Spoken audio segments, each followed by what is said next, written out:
شديدة جدا. In English. In very simple way, it is the system that respects everyone, that respects liberal values, personal freedoms, your right to live, to choose, to respect others. Al-Almaniya protect all of us, protect our culture. It helps us to revive our languages.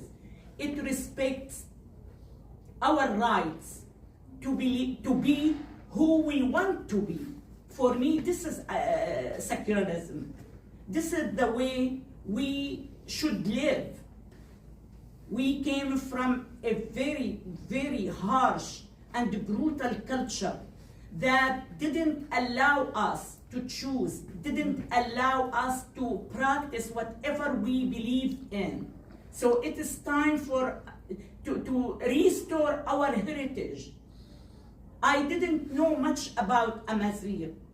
I had a very bad idea about who Amazigh were.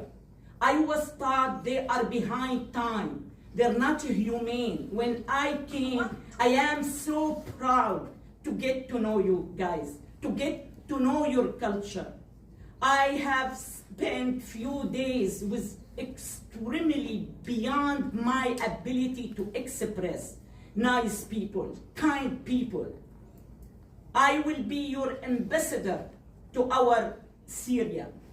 I will tell you